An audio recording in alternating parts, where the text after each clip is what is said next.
ভারতের সাম্প্রতিক প্রতিরক্ষা চুক্তিগুলো যা আমেরিকা এবং রাশিয়া উভয়ের সঙ্গে সই হয়েছে সেগুলো বোঝার জন্য বাংলাদেশের সঙ্গে ভারতের সম্পর্কটাও বুঝতে হবে।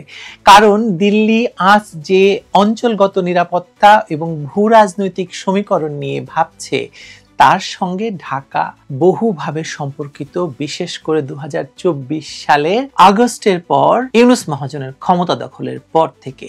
আর কথায় কথায় ইউনূস মহাজন এবং তার বৃদ্ধ সামরিক কর্মকর্তা বন্ধুরা তো মুখে ফেনা তুলে ফেলছেন ভারতকে ভেঙে ফেলার হুমকি ধামকি দিয়ে। আর 2024 সালের আগস্ট সন্ত্রাসের পর আওয়ামী লীগকে সরিয়ে ক্ষমতা দখল এবং প্রধানমন্ত্রী শেখ হাসিনাকে সামরিক বিমানে ভারতে রেখে আসার পর সম্পর্ক তো নতুন মাত্রা নিয়েছে, এটা স্বীকার করতে হবে, তাই না?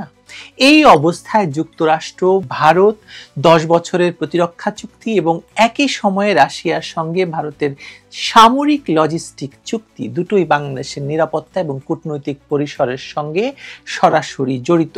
কেননা বঙ্গোপসাগর, আন্দামান সাগর, ভারত মহাসাগরের উত্তর পূর্বাঞ্চল সবই এখন ইন্দো প্যাসিফিক কৌশলের অংশ, আর বাংলাদেশ সেই জোনের কেন্দ্রের কাছাকাছি বসে আছে।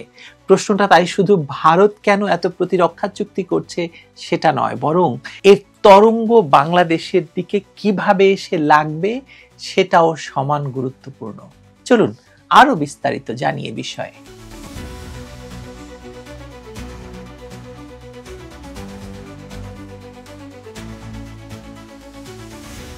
রাশিয়ার প্রেসিডেন্ট ভ্লাদিমির পুতিন ভারত সফর করছেন। বৈশ্বিক বাস্তবতায় ভ্লাদিমির পুতিন সেই ব্যক্তি প্রেসিডেন্ট ট্রাম্পের পরেই যার নাম আলোচিত। এর আগে মার্কিন যুক্তরাষ্ট্রের সঙ্গেও এই প্রতিরক্ষা চুক্তি হয়েছে ভারতের। ভারত এই মুহূর্তে যে গতিতে একের পর এক প্রতিরক্ষা চুক্তি করছে সেটা কোনো বিচ্ছিন্ন কূটনৈতিক ঘটনা নয়, বরং এটা আসলে একটি বড় কৌশলগত পুনর্গঠন বা কৌশলগত সিদ্ধান্তের অংশ। রাশিয়ার সঙ্গে সামরিক লজিস্টিক চুক্তি, আবার একই সময়ে যুক্তরাষ্ট্রের সঙ্গে 10 বছরের প্রতিরক্ষা কাঠামো চুক্তি, এই দুই চুক্তি পাশাপাশি রেখে দেখলে ভারত কি করতে চায় সেটি বেশ স্পষ্ট হয়ে যায়। ভারত কারো শিবিরে পুরোপুরি ঢুকছে না, এটা নিশ্চিত, বরং সে নিজেকে এমন এক জায়গায় বসাচ্ছে যেখানে থেকে সবাইকে একসঙ্গে কাজে লাগানো যায় নিজের শর্তে। এখানে প্রথম যে বিষয়টা বোঝা দরকার তা হলো ভারতের নিরাপত্তা বাস্তবতা। ভারত একমাত্র এমন বড় শক্তি যার একসঙ্গে দুই পারমাণবিক শক্তিধর প্রতিপক্ষ পাকিস্তান এবং চীন দুটি দিক থেকে চাপ সৃষ্টি করে। পশ্চিমে পাকিস্তান, উত্তরে ও পূর্বে চীন। কাগজে কলমে শান্তি থাকলেও বাস্তবে সীমান্ত মানেই স্থায়ী উত্তেজনা। বাংলাদেশ দিয়েই তার প্রমাণ। লাদাখে চীনের সঙ্গে সংঘাত, কাশ্মীরে পাকিস্তান সমর্থিত জঙ্গিবাদ এবং বাংলাদেশকে কেন্দ্র করে পাকিস্তান যে ইস্টার্ন ফ্রন্ট বা পূর্ব ফ্রন্ট খোলার ঘোষণা দিয়েছে, এটাকেও এসব ধর্তব্যে আনতে হবে। এই যে তিনটি ফ্রন্ট ভারতের নিরাপত্তা ভাবনার কেন্দ্রবিন্দু হয়ে উঠেছে। এই বাস্তবতায় ভারত কোনো একটি শক্তির ওপর পুরোপুরি নির্ভর করতে পারে না, এটা যে কোনো বুদ্ধিমান রাষ্ট্রই করবে না। নির্ভরতা মানেই হচ্ছে ভবিষ্যতের ব্ল্যাকমেইল। ব্ল্যাকমেইল কে হতে চায় বলুন? ঠিক এখান থেকেই ভারতের বহুমুখী প্রতিরক্ষা চুক্তির ঘটনাটা দর্শনটা জন্ম নেয়। একদিকে যুক্তরাষ্ট্র এবং পশ্চিমা প্রযুক্তি, তথ্য বিনিময়, গোয়েন্দা সহযোগিতা, অন্যদিকে রাশিয়ার সঙ্গে লজিস্টিক সাপোর্ট, অস্ত্র রক্ষণাবেক্ষণ, যৌথ মহড়া। ভারতের লক্ষ্য একটাই, যুদ্ধ হলে যেন কারো দরজায় দাঁড়িয়ে অনুমতির অপেক্ষায় থাকতে না হয় ভারতকে। রাশিয়ার সঙ্গে সাম্প্রতিক রেলস চুক্তি এই কৌশলের একটি বড় স্তম্ভ। এর অর্থ শুধু কাগজে কলমে সহযোগিতা নয়, বরং বাস্তবে রাশিয়ার সামরিক ঘাঁটি ভারতীয় বাহিনীর ব্যবহারের জন্য খুলে গেল। মধ্য এশিয়ার একাধিক রুশ ঘাঁটি যেখানে রণতরী, যুদ্ধবিমান, ডুবোজাহাজের লজিস্টিক সাপোর্ট পাওয়া সম্ভব। এই সুবিধা ভারতের জন্য বিশাল কৌশলগত লিভারেজ। বিশেষ করে আফগানিস্তান, পরবর্তী মধ্য এশিয়া, চীনের পশ্চিমাঞ্চল, পাকিস্তানের উত্তর পশ্চিম দিক, সব মিলিয়ে ভারতের নজরদারির পরিধি অনেক বড় এবং বিরাট হয়ে গেল। এর সমান্তরালে যদি যুক্তরাষ্ট্রের ব্যাপারটি ধরি, যুক্তরাষ্ট্রের সঙ্গে 10 বছরের প্রতিরক্ষা কাঠামো চুক্তি আবার আরেক ধরনের শক্তি এনে দিচ্ছে ভারতকে। এই চুক্তি মূলত প্রযুক্তিগত তথ্য ও অপারেশনাল সমন্বয় নিয়ে ভারত এখন মার্কিন স্যাটেলাইট ডেটা, নজরদারি ব্যবস্থা, সাইবার প্রতিরক্ষা কাঠামোর সঙ্গে অনেক বেশি যুক্ত। চীনের নৌতৎপরতা, ইন্দো প্যাসিফিক শক্তির ভারসাম্য, এই সব কিছুকে যুক্তরাষ্ট্র ভারতের পাশে থাকতে চায়। কারণ ওয়াশিংটনের কাছে ভারত এখন কেবল একটি অংশীদার বা বন্ধু নয়, বরং একটি স্ট্র্যাটেজিক কাউন্টার ওয়েট। কিন্তু প্রশ্ন হলো, ভারত কেন এত একসঙ্গে রাশিয়া এবং যুক্তরাষ্ট্রের মতো পরস্পর বিরোধী শক্তির সঙ্গে চুক্তি করছে বলুন তো? এর উত্তরটা লুকিয়ে আছে ভারতের স্ট্র্যাটেজিক অটোনমি ধারণায়। স্নায়ুযুদ্ধের সময় যেমন ভারত নন অ্যালাইনমেন্টের কথা বলতো, এখন সেই ধারণা আরো আধুনিক রূপে ফিরে এসেছে, মাল্টি অ্যালাইনমেন্ট। ভারত বুঝে গেছে ভবিষ্যতের বিশ্ব একক মেরু থাকবে না, হবে না। যুক্তরাষ্ট্র থাকবে, চীন থাকবে, রাশিয়াও থাকবে। এই তিন শক্তির টানাপোড়েনে যারা নিজেদের জায়গা তৈরি করতে পারবে তারাই প্রকৃত স্বাধীন শক্তি হয়ে উঠবে। এই প্রতিরক্ষা চুক্তিগুলোর আরেকটি বড় ব্যাকগ্রাউন্ড হলো ইউক্রেন যুদ্ধ। এই যুদ্ধ শুধু ইউরোপের মানচিত্র বদলাচ্ছে না, এটি গোটা বৈশ্বিক শক্তির হিসেব এলোমেলো করে দিয়েছে। রাশিয়া এখন পশ্চিমা নিষেধাজ্ঞায় জর্জরিত। জ্বালানি রপ্তানি তার যুদ্ধ অর্থনীতির প্রধান ভরসা। ভারত সে সুযোগ নিয়ে সস্তা তেল দিয়ে বিশাল অর্থনৈতিক সুবিধা নিয়েছে, কিন্তু এই সুবিধার সঙ্গে ঝুঁকিও তার বেড়েছে। যুক্তরাষ্ট্র বারবার শুল্ক, নিষেধাজ্ঞা আর চাপ দিয়ে দিল্লিকে একটি নির্দিষ্ট লাইনে আনতে চাইছে। ভারত এই চাপের জবাব দিচ্ছে প্রতিরক্ষা চুক্তির মাধ্যমে। সে পরিষ্কারভাবে দেখিয়ে দিচ্ছে যে সে কারো কোনো স্যাটেলাইট বা উপগ্রহ রাষ্ট্র নয়। ভারতের প্রতিরক্ষা চুক্তির আরেকটি বড় কারণ নিজস্ব সামরিক রূপান্তর। গত এক দশকে ভারতের সামরিক নীতিতে বড় ধরনের পরিবর্তন এসেছে। আগে ভারতের কৌশল ছিল সরঞ্জাম আমদানি করে বাহিনী চালানো, এখন লক্ষ্য হচ্ছে প্রযুক্তি হস্তান্তর, যৌথ উৎপাদন এবং নিজস্ব প্রতিরক্ষা শিল্প গড়ে তোলা। পশ্চিমা দেশগুলো থেকে যেমন অ্যাডভান্সড ইলেকট্রনিক ড্রোন, সাইবার ও নেটওয়ার্ক সেন্ট্রিক ওয়ারফেয়ারের প্রযুক্তি নেওয়া হচ্ছে, তেমনি রাশিয়া থেকে এখন jet engine, missile technology, submarine design, এই ক্লাসিক হার্ড পাওয়ার আসছে। এই দুই ধারার মিশ্রণেই ভারতের ভবিষ্যৎ সেনাবাহিনী তৈরি হচ্ছে বা সামরিক পরিকল্পনা তৈরি হচ্ছে। চীনের বিষয়টি এখানে আলাদা করে বুঝতে হবে। ভারত এবং চীনের দ্বন্দ্ব শুধু সীমান্ত নিয়ে নয়, এটি প্রভাব নিয়েও। ইন্দো প্যাসিফিক, আফ্রিকা, দক্ষিণ এশিয়া সবখানে এই দুই দেশের প্রভাব বিস্তারের প্রতিযোগিতা চলছে। যুক্তরাষ্ট্র ভারতের মাধ্যমে চীনকে ব্যালেন্স করতে চায়, আবার রাশিয়া চীনের উপর পুরোপুরি নির্ভরশীল হয়ে পড়তে চায় না। ফলে এই দুই শক্তি ভারতের দিকে হাত বাড়াচ্ছে।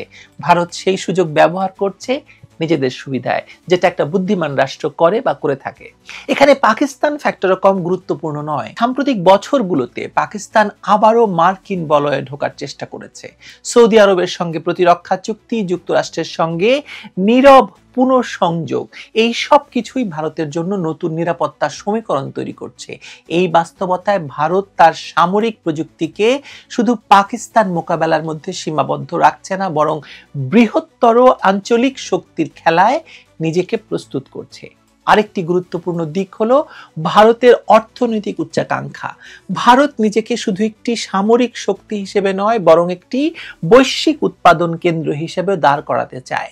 এর জন্য দরকার নিরাপদ সমুদ্রপথ, স্থিতিশীল বাণিজ্য পরিবেশ এবং বড় শক্তিগুলোর সঙ্গে ভারসাম্যপূর্ণ বা সামঞ্জস্যপূর্ণ সম্পর্ক। প্রতিরক্ষা চুক্তি এখানে বিমার মতো কাজ করে। আসলে কেউ যদি ভারতের বাণিজ্য রুট বা সরবরাহ ব্যবস্থায় চাপ তৈরি করতে চায়, তাহলে ভারত একক কোনো শক্তির উপর নির্ভরশীল থাকবে না। এটি খুবই গুরুত্বপূর্ণ, বিশেষ করে এই বৈশ্বিক বাস্তবতায় টিকে থাকার জন্য ভারতের মতো দেশকে। পুতিন মোদি বৈঠক এই কারণেই শুধু সৌজন্য সাক্ষাৎ নয়। পুতিন জানেন যে পশ্চিমা অর্থনৈতিক অবরোধের মধ্যে ভারত তার জন্য সবচেয়ে বড় শ্বাসনালী। আবার মোদিও জানেন যে যুক্তরাষ্ট্রের সঙ্গে যতই ঘনিষ্ঠতা থাকুক, রাশিয়া ছাড়া ভারতের সামরিক কাঠামো দীর্ঘদিন চলবে না। দুই পক্ষই তাই এখানে বাস্তববাদী, আবেগ নয়, স্বার্থ এখানে চালিকা শক্তি। সবচেয়ে গুরুত্বপূর্ণ বিষয়টি হলো ভারত এখন আর কেবল প্রতিক্রিয়াশীল রাষ্ট্র নয়। আগে ভারত অনেক সময় ঘটনা প্রবাহের পেছনে ছুটতো, এখন সে নিজেই খেলা সাজাচ্ছে। একই সঙ্গে রাশিয়া এবং যুক্তরাষ্ট্রের সঙ্গে প্রতিরক্ষা চুক্তি করে ভারত দেখিয়ে দিচ্ছে যে সে কারো একচেটিয়া অংশীদার হতে রাজি নয়, কিন্তু সবার সঙ্গে কাজ করতে প্রস্তুত, নিজের শর্তে। এই কৌশল ঝুঁকিপূর্ণ হয়তো নয়, কিন্তু এই কৌশল ভারতকে কি দেবে সেটা একটা বিরাট বড় প্রশ্ন অনেকের কাছেই। একদিকে যুক্তরাষ্ট্রের চাপ, অন্যদিকে রাশিয়ার প্রত্যাশা, তৃতীয় দিকে চীনের সন্দেহ। এই তিন দিক সামলে চলা অত সহজ কাজ নয়, কিন্তু ভারত আপাতত বাজি ধরেছে এই ভারসাম্যের উপর। তারা এই ভারসাম্য রক্ষা করে চলার বাজি ধরেছে। মোদী সরকারের জন্য এটা একটা বিরাট বড় চ্যালেঞ্জ। তার ধারণা, মানে ভারতের ধারণা, যতদিন সে সবার জন্য প্রয়োজনীয় থাকবে ততদিন কেউ তাকে একঘরে করতে পারবে না। এ কারণেই ভারত এত প্রতিরক্ষা চুক্তি করছে। এটি অস্ত্র কেনার গল্প নয়, এটি একটি উদীয়মান পরাশক্তির নিজেকে বা নিজের জায়গা তৈরি করার গল্প। যে ভারত এতদিন অন্যদের ভারসাম্যে ছিল, আজ সে নিজেই ভারসাম্যের একটি স্তম্ভ হতে চাইছে। এই চুক্তিগুলো সেই দীর্ঘ যাত্রার কৌশলগত সিঁড়ি।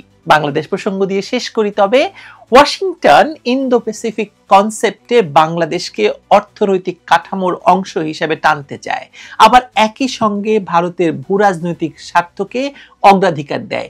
এই দ্বৈত বাস্তবতা ঢাকার কূটনৈতিক স্পেসকে আরো সংকুচিত করতে পারে। দক্ষিণ ও মধ্য এশিয়া বিষয়ক মার্কিন নীতিতে এখন যে ভারতীয় বংশোদ্ভূত কূটনীতিকরা প্রভাবশালী, তা দিল্লিকে বাড়তি সুবিধা দেয়, কিন্তু বাংলাদেশের জন্য এর অর্থ হতে পারে ঢাকার উপর চাপ প্রয়োগের অনেক লিভারেজ বাস্তবে দিল্লির হাতে চলে যাওয়া। তাই ভারতের প্রতিরক্ষা চুক্তিগুলো শুধুই বড় শক্তির খেলা নয়, এগুলো বাংলাদেশ সহ ছোট প্রতিবেশীদের জন্য খুব স্পষ্ট নিরাপত্তা বার্তা বহন করে। ভারত নিজেকে অঞ্চলগত নিরাপত্তার এক ধরনের গেটকিপার বানাতে চাইছে। সেখানে আপনার নিরাপত্তা কতটা সেটা নির্ধারণের ক্ষমতা থাকবে দিল্লির টেবিলে। রাশিয়ার সঙ্গে reciprocal exchange of logistic support বা রেলস চুক্তি ভারতের জন্য সামরিক ভূগোলকেই পাল্টে দিচ্ছে। এই চুক্তি ভারতীয় বাহিনীর রুশ সামরিক ঘাঁটি ব্যবহার করার সুযোগ দিচ্ছে।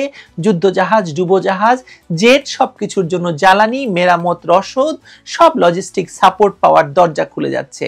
রাশিয়ার ঘাঁটিগুলো শুধু নিজের ভৌগোলিক সীমার মধ্যেই নয়, মধ্য এবং পশ্চিম এশিয়ার একাধিক দেশে ছড়িয়ে আছে। অর্থাৎ পাকিস্তান, আফগানিস্তান, মধ্য এশিয়া, চীনের পশ্চিম অংশ, এই পুরো আর্কের উপর ভারতের নজরদারি এবং সামরিক পৌঁছার ক্ষমতা বেড়ে যাচ্ছে। এই মুহূর্তে বাংলাদেশের সবচেয়ে কাছের বন্ধু পাকিস্তানের জন্য কিন্তু এই সব চুক্তি বড় ধরনের মনস্তাত্ত্বিক চাপ নিয়ে আসছে। যে দেশ নিজস্ব অনেক ঘাঁটি যুক্তরাষ্ট্র বা চীনের সঙ্গে ভাগ করে নিয়েছে, সেখানে ভারত এখন রুশ উপস্থিতি সহ এক নতুন সামরিক সমীকরণ তৈরি করতে পারে। কাশ্মীর বা পাঞ্জাবের সামরিক ঘাঁটিতে অতীতে যে ধরনের সন্ত্রাসী হামলা দেখা গেছে, সেখানে রুশ বাহিনীর উপস্থিতি সেসব হামলার ব্যয় এবং ঝুঁকি বাড়িয়ে দেবে। এটা ইসলামাবাদের সামরিক পরিকল্পনায় অবশ্যই ঢুকবে। আর চীনের ক্ষেত্রেও এলসি মানে সংলগ্ন বা লাইন অফ কন্ট্রোল সংলগ্ন ফ্রন্টে ভারত যদি রুশ সহায়তা, প্রশিক্ষণ, যৌথ মহড়ার সুবিধা কাজে লাগাতে পারে, তাহলে সেটা বেইজিং এর জন্য বাড়তি চাপ। বাংলাদেশের কথা তো বুঝতেই পারছেন। পাকিস্তান যদি বাংলাদেশকে পূর্ব ফ্রন্ট হিসেবে ব্যবহার করতে চায়, ভারত এই সব চুক্তির আওতায় কি করতে পারে সেটা ভবিষ্যৎ বলে দেবে। ভালো থাকবেন সবাই। অনেক বড় একটি বিশ্লেষণ করলাম, আশা করি ভালো লাগবে সবার।